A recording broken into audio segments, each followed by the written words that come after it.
Hello friends, आप सबको का स्वागत है नौमिता टू डू लर्निंग में। तो हम लोग नए साल में पहुंच चुके हैं, नए साल में कदम रख चुके हैं। सो आप सबको को नए साल का ढेर सारी शुभकामनाएं। आज का हमारा नया टॉपिक है पंचायती राज। आज हम लोग पंचायती राज को देखते हैं और इसको समझते हैं। पंचायती राज जो है हमारा संविधान में शुरुआत से नहीं था। जैसे ही हमारा संविधान या कॉन्स्टिट्यूशन बन के आता है उसी समय से जो है हमारा पंचायती राज नहीं होता है, लेकिन जैसे जरूरत पड़ता है पंचायती राज का उसी हिसाब से जो है इनको बनाया जाता है। और हमारे संविधान में 1992 में 73rd संविधान संशोधन अधिनियम के तहत जो है हमारा संविधान में इसको शामिल किया जाता है। पंचायती राज जो है इसको हम लोग थोड़ा सा समझते हैं कि इनका जरूरत क्यों पड़ता है। पंचायती राज इसलिए हमारे देश को जरूरत पड़ता है, जैसे हम लोग जानते हैं कि हमारा देश एक डेमोक्रेटिक देश है। हमारा देश एक डेमोक्रेटिक लोकतांत्रिक देश है। तो हमारा देश में जो कानून जो है बनता है, एक सेंटर में बनता है और दूसरा स्टेट में बनता है। एक सेंटर में बनता है और एक स्टेट में बनता है। सेंटर में जो कानून बनते हैं वो पूरे भारत में लागू होता है और स्टेट में जो कानून बनते हैं वो अपने अपने स्टेट्स में लागू होते हैं। लेकिन ये जो कानून बनते हैं सेंटर और स्टेट में, ये सही तरीके से जो है ग्राउंड लेवल पे नहीं पहुंच पाता है। यानी जमीनी स्तर पे जो इश्यूज है, समस्या है, उसको एड्रेस करने में कठिनाई हो रहा है, यानी सही तरीके से जो है डेवलप नहीं हो पाता है। तो यही रीजन है कि पंचायती राज जो है इसका स्थापना करने का कोशिश किया जाता है और इसीलिए इसका जो है स्थापना होता है और 1992 में जो है ये हमारे संविधान में शामिल किया जाता है। तो पंचायती राज जो है मुख्य रूप से ये स्थानीय स्वशासन पद्धति है और जमीनी स्तर पर जो है ग्राउंड लेवल पे डेमोक्रेसी को लेके आता है, डेमोक्रेसी का निर्माण करता है, जो कि ग्रामीण विकास में यानी गांवों के विकास में ये मुख्य रूप से अपना दायित्व निभाते हैं। ग्रामीण का जो इश्यूज होता है, जल का, सड़क का और बिजली, पानी, शिक्षा, इन सब का जो है ग्रामीण लेवल पे पंचायती राज ही इनको फाइंड आउट करते हैं, निशान लगाते हैं और जो है इनका डेवलपमेंट का काम करते हैं। पंचायती राज भले ही 1992 में जो है हमारे संविधान में इसको ऐड किया जाता है, लेकिन पंचायती राज का शुरुआत 1957 में ही इनका शुरुआत हो चुका है। यानी पंचायती राज का जो है हमारे देश में इसको शुरू किया गया है।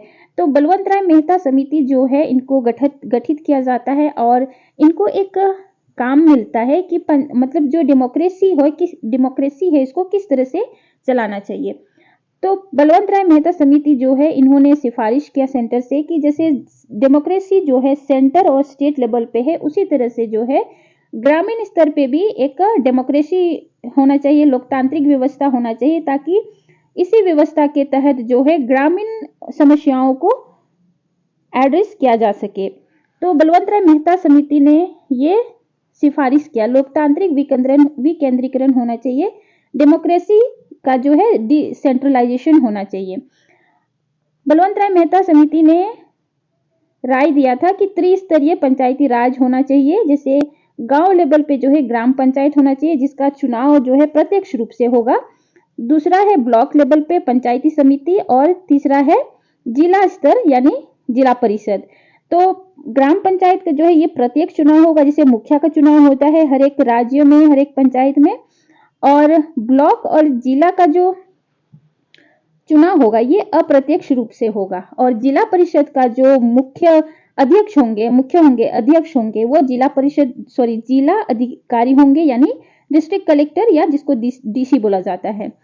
और बलवंत राय मेहता समिति जब 1957 में हुआ था, जिस समय वो डेमोक्रेसी डिसेंट्रलाइजेशन यानी लोकतांत्रिक विकेंद्रीकरण का जो सिफारिश किए थे, तो उसके बाद ही 2 अक्टूबर 1959 में राजस्थान के नागौर जिले में पहला पंचायत राज का स्थापना होता है।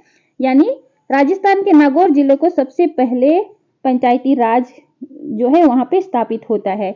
इसके बाद आगे और एक समिति बनता है, अशोक मेहता समिति, जो कि दिसंबर 1977 में बनता है।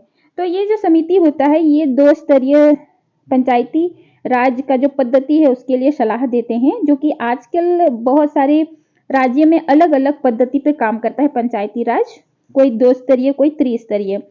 और अशोक मेहता कमेटी जो है ये सजेस्ट करते हैं कराधान की शक्ति अपने आर्थिक स्रोत के लिए, यानी पंचायत राज के पास टैक्सेस को कलेक्ट करने की शक्ति होनी चाहिए ताकि पंचायती राज को और दुरुस्त किया जा सके।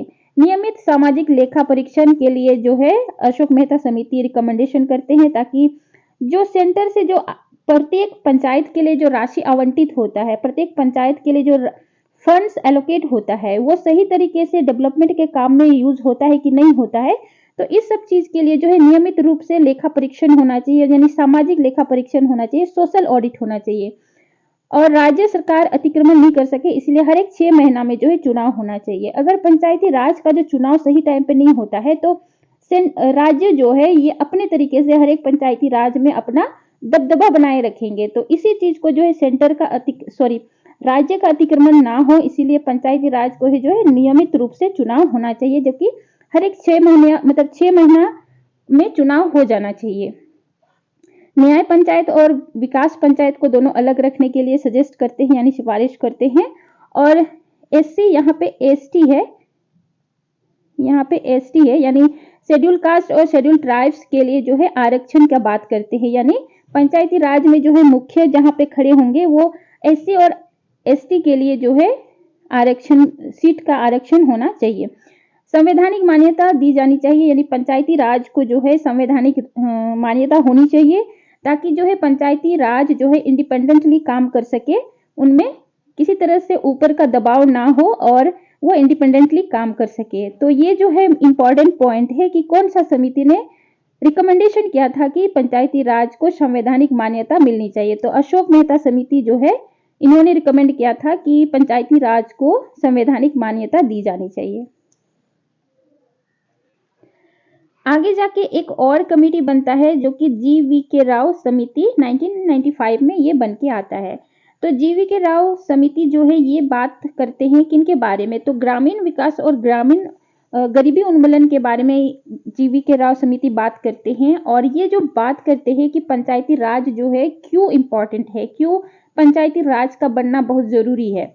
तो GV राव समिति जो बात करते हैं पंचायती राज जो है इसको बनाना बहुत जरूरी है, क्योंकि जो फंड जो एलोकेट होते हैं, सेंटर से जो फंड एलोकेट होते हैं, तो जमीनी स्तर पे पहुंचते पहुंचते जो ये जो फंड होता है ये बहुत कम मात्रा में पहुंचते हैं, यानी नौकरशाही, जो भी एक ऑफिस में जो कलेक्टर होते हैं, ऑफिस में जो ऑफिसर्स होते हैं, तो इनसे होते होते जो फंड्स पहुंचते हैं ग्रामीण स्तर पे, पंचायत के स्तर पे, ये फंड्स जो है बहुत कम होते हैं, सबको अपना अपना कमीशन चाहिए होता है। तो ये जो फंड्स जो होता है जमीनी स्तर तक जाने में नगण्य हो जाता है। तो इसी चीज को मद्देनजर रखते हुए जो है GV राव समिति जो है ये बात करते हैं कि पंचायत राज बनना बहुत जरूरी है, ताकि जो फंड्स जो है सीधे सीधे पंचायत स्तर पे जो है एलोकेट किया जाए और पंचायत जो है स्वतंत्र रूप से अपना ग्रामीण विकास के लिए काम करे। पंचायत राज का विकास कार्यों के लिए नियोजन, क्रियान्वयन और निगरानी में महत्वपूर्ण भूमिका प्रदान की जानी चाहिए, यानी पंचायत राज जो है अपना नियोजन खुद बनाएंगे, ताकि ग्रामीण विकास को और अच्छे से दुरुस्त किया जा सके। जैसे इसी के तहत जो है मनरेगा भी काम करता है। पंचायती राज के तहत जो है ग्रामीण विकास को और मतलब ग्रामीण क्षेत्र को और दुरुस्त करने के लिए जो है मनरेगा भी इसी के अंतर्गत काम करते हैं। नियमित निर्वाचन होना चाहिए, ताकि पंचायत में जो है सही तरीके से काम हो, इसीलिए जो है पंचायत चुनाव नियमित रूप से होना चाहिए। और एक समिति बनता है LM सिंघवी समिति। LM सिंघवी समिति जो कि 1986 में बनता है। ये समिति जो है ये रिकमेंड करते हैं लोकतंत्र विकास और पंचायत राज के संस्थाओं का पुनरुत्थान, यानी लोकतंत्र का दुरुस्त करने के लिए और ग्रामीण विकास के लिए जो है पंचायत राज संस्थाओं का पुनरुत्थान होना चाहिए। इसको सही तरीके से पंचायत राज का जो है संचालन करना चाहिए। संवैधानिक मान्यता और संरक्षण की आवश्यकता है, यानी पंचायत राज को संवैधानिक मान्यता होनी चाहिए, ताकि जो है पंचायती राज एक स्वतंत्र रूप से काम कर सके। संवैधानिक मान्यता के बारे में पहले अशोक मेहता समिति ने रिकमेंड कर चुका था, उन्होंने सिफारिश कर चुका था कि पंचायती राज को संवैधानिक मान्यता दी जानी चाहिए। तो गांवों के समूह के लिए न्याय पंचायत का स्थापना के लिए LM सिंघवी समिति जो है इन्होंने रिकमेंड किया था। 2 कमेटियां बनती हैं। थंगन समिति जो कि 1988 में बनता है, उन्होंने भी ऐसे ही बहुत सारा जो पंचायती राज से रिलेटेड, बहुत सारे गांवों से रिलेटेड डेवलपमेंट के बारे में बात की है। लेकिन 6 नंबर जो गार्गिल समिति है, इनका रिकमेंडेशन बहुत इंपॉर्टेंट है कि SC ST और महिला के लिए आरक्षण होना चाहिए। यानी SC ST के लिए तो पहले भी समिति ने रिकमेंड कर चुका था, लेकिन गाडगिल समिति ने महिलाओं के लिए आरक्षण का बात किया है, ये इंपॉर्टेंट है। एग्जाम में ये भी पूछा जा सकता है कि मतलब कौन सा कमिटी ने रिकमेंड किया कि पंचायती राज में महिलाओं के लिए आरक्षण होना चाहिए। तो गाडगिल समिति ने 1988 में जो है इन्होंने रिकमेंड किया था कि महिलाओं के लिए आरक्षण का जरूरत है। राज्य निर्वाचन आयोग द्वारा पंचायत चुनाव संपन्न होना चाहिए। यानी राज्य निर्वाचन आयोग जो है इनके हाथों में पंचायत चुनाव जो है निपटारा करने का पावर होता है। और राज्य वित्त आयोग के पास पंचायत के लिए आर्थिक आवंटन, यानी राज्य का जो वित्त आयोग है ये आवंटित करेंगे हर एक पंचायत को फंड्स।